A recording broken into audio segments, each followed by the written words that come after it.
Hello, and welcome to the This Happened Today in History podcast for March 10th. I am your host, Mr. Miller.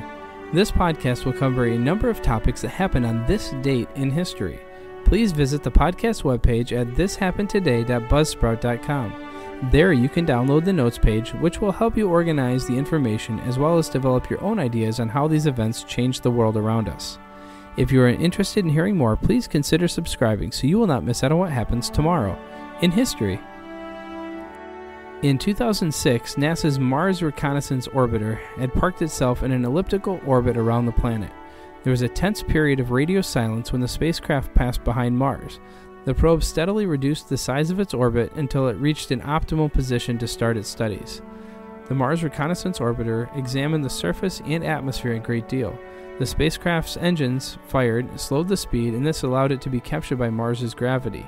Its continual experiments will result in periods of radio silence as it travels behind the planet.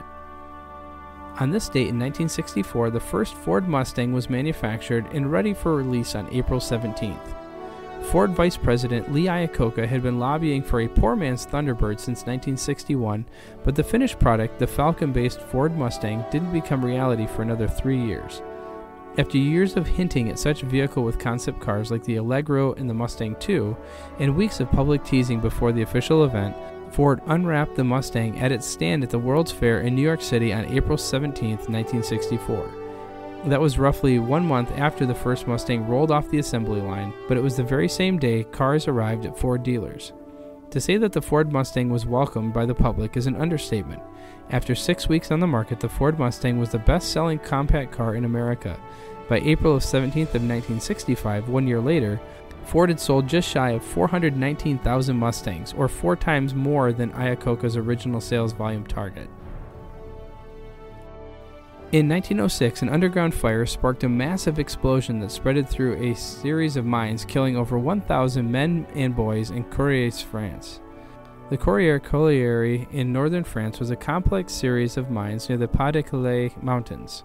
Tunnels into the mines issued forth from several times in the area, and more than 2,000 men and boys worked in the mines digging for coal that was used mostly in the manufacture of gas. Apparently, fissures in the pit's walls had allowed in flammable gases that were then sparked by a smoldering fire. It was 7 a.m. when debris rocked out of the tunnel openings. Several people on the surface were killed by the blast, and a roof on a mine office was blown right off the building. Fires raged from every opening of the mine, and many people suffered terrible burn injuries. Since the fires continued to burn, rescuers and family members of the miners were unable to send down help into the mine shafts. One rescue party of 40 men paid the ultimate price for their attempt. They were all killed when the shaft they were descending collapsed.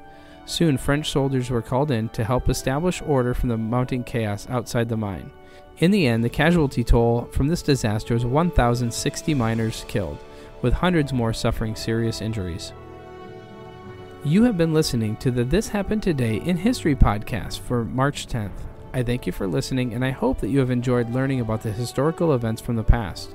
Thank you today to the following websites for the information on the topics: thepeoplehistory.com, 1964 Ford Mustang debuts at automobilemag.com, and mine explosion kills 1,060 in France at history.com.